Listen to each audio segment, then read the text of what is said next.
Buenos días, querida iglesia. Hoy que estamos en lo que se reconoce desde la cristiandad de todos los tiempos como el Viernes Santo, el día en que el Señor fue crucificado.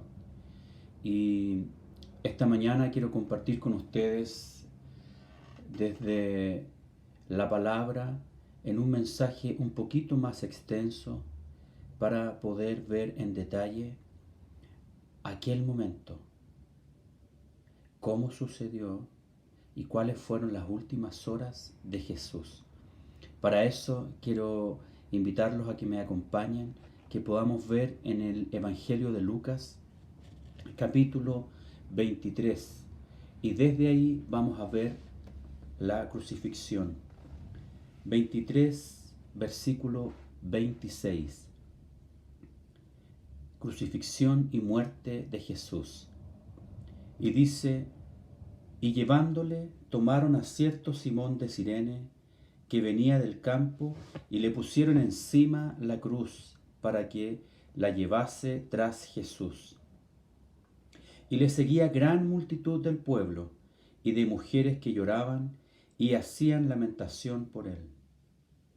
Pero Jesús, vuelto hacia ellos, les dijo: hijas de Jerusalén, no lloréis por mí, sino llorad por vosotras mismas y por vuestros hijos, porque he aquí vendrán días en que dirán: bienaventuradas las estériles, y los vientres que no concibieron, y los pechos que no criaron.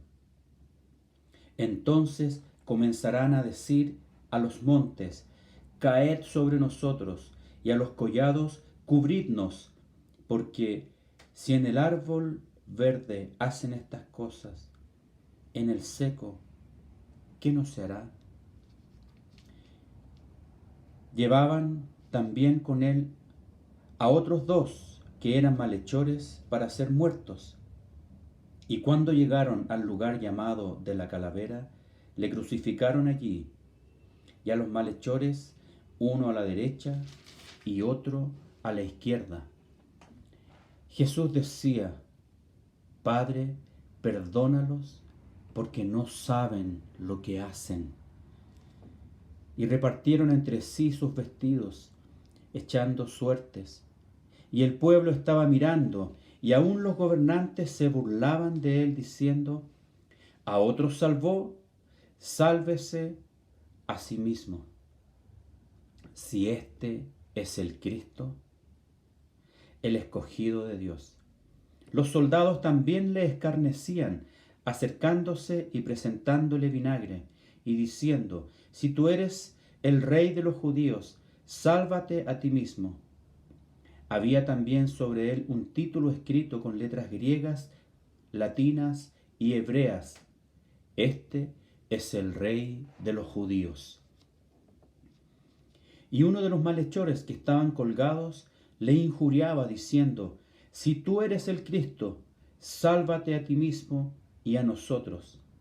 Respondiendo el otro, le reprendió, diciendo: ¿ni aún temes tú a Dios, estando en la misma condenación?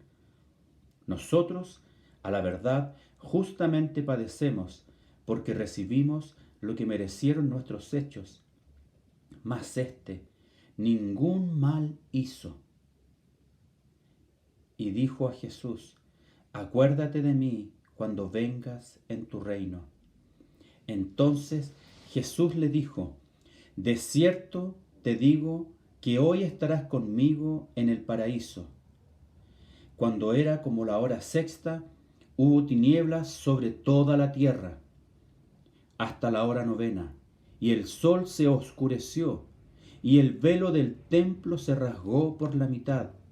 Entonces Jesús, clamando a gran voz, dijo: Padre, en tus manos encomiendo mi espíritu. Y habiendo dicho esto, expiró. Cuando el centurión vio lo que había acontecido, dio gloria a Dios, diciendo: verdaderamente, este hombre era justo. Y toda la multitud de los que estaban presentes en este espectáculo, viendo lo que había acontecido, se volvían golpeándose el pecho. Pero todos sus conocidos y las mujeres que le habían seguido desde Galilea estaban lejos mirando estas cosas. Impactante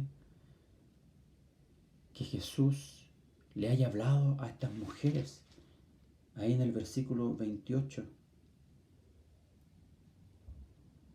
Camino a la crucifixión. Es un detalle importante que menciona Lucas. Y esta mañana, para reflexionar sobre este hecho, ¿qué significa para nosotros la crucifixión? ¿O qué debiese significar en nuestra vida? Quiero compartir las últimas 7 palabras o frases que Jesucristo dijo. Lo más probable es que el versículo 34, si lo ven ustedes en su Biblia, sea la primera de las 7 que Cristo mencionó en la cruz. Y fueron pronunciadas en el siguiente orden. Primero, desde las 9 de la mañana hasta el mediodía, la palabra de perdón. Padre, perdónalos. Ahí está en el versículo 34, porque no saben lo que hacen. Jesucristo enseñando aún en la cruz, con su ejemplo máximo de perdón a la gente que no estaba arrepintiéndose y no pensaban hacerlo en ese momento. La palabra de salvación en el versículo 43, si pueden verlo conmigo, cuando le dice a uno de los ladrones: entonces Jesús le dijo, de cierto te digo que hoy estarás conmigo en el paraíso. Tercero, la palabra de amor, cuando le dice: mujer, he ahí tu hijo, he ahí tu madre. Esta referencia no está en Lucas, en lo que acabamos de leer, pero está en el Evangelio de Juan, en el capítulo 19, versículos 26 y 27. Estas son de las 7 palabras que Jesucristo mencionó en la cruz. Esa era la tercera que acabamos de mencionar. Segundo aspecto, las 3 horas de oscuridad desde el mediodía hasta las 3 de la tarde. Nunca hay oscuridad en esa hora, ¿cierto? No se menciona palabra alguna en ese periodo que Jesucristo estuvo ahí. Tercer aspecto, alrededor de las 3 de la tarde, ¿qué es lo que sucede? Primero, la palabra de un dolor espiritual. Dios mío, ¿por qué me has desamparado? Esto aparece en Marcos 15, 34. A ver si lo podemos compartir. Marcos 15, 34 dice: y a la hora novena Jesús clamó a gran voz diciendo: Eloi, Eloi, lama sabactani, que traducido es: Dios mío, ¿por qué me has desamparado? Entonces, Jesucristo, sus expresiones en su agonía.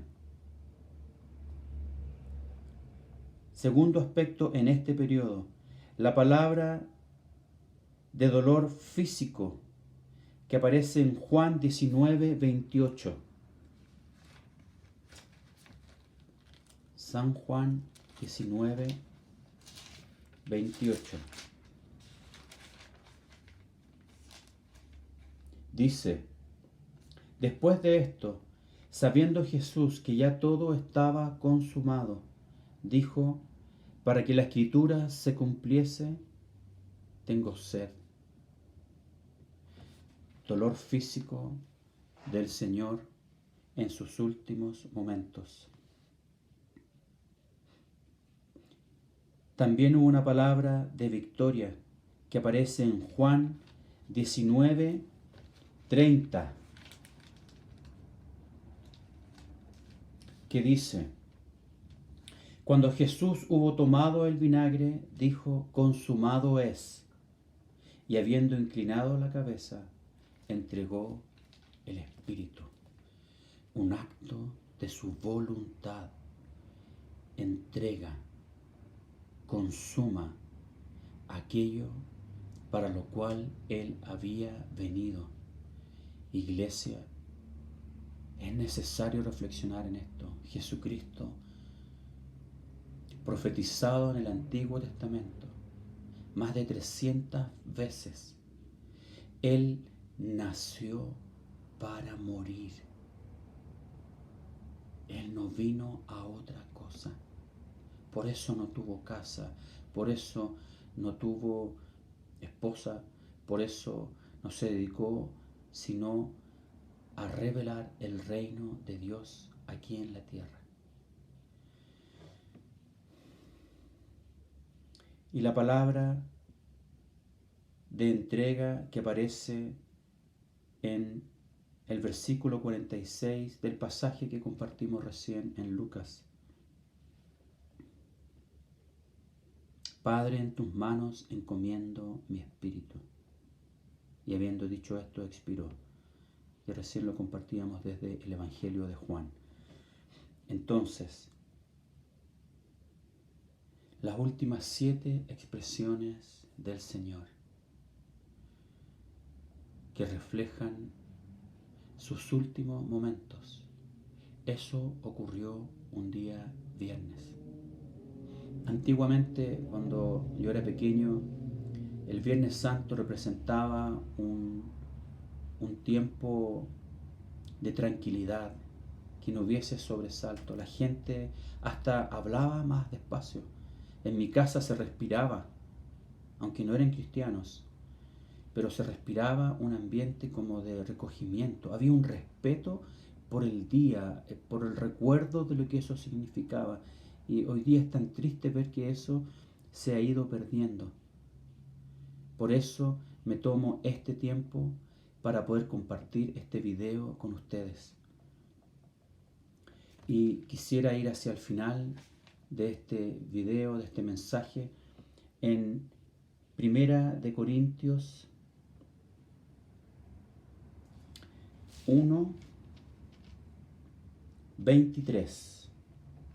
Dice: pero nosotros predicamos a Cristo crucificado, para los judíos ciertamente tropezadero, y para los gentiles locura, mas para los llamados, así judíos como griegos, Cristo, poder de Dios y sabiduría de Dios. Nuestra victoria la obtenemos en la cruz, un lugar de muerte, pero también de resurrección. Hermanos, recuperemos aquello que nos fue dado. Tenemos una herencia en el Señor preciosa, y es una herencia espiritual, eterna, una herencia apostólica. Todo lo que fue compartido desde las Escrituras, toda la riqueza del Nuevo Testamento de los escritores, es porque varios de ellos vieron a Jesucristo resucitado, y ese es el poder y victoria que nos lleva adelante a nosotros. Que Dios los bendiga, iglesia, y vivamos este viernes como corresponde, de una manera sencilla en el Señor. Nos vemos.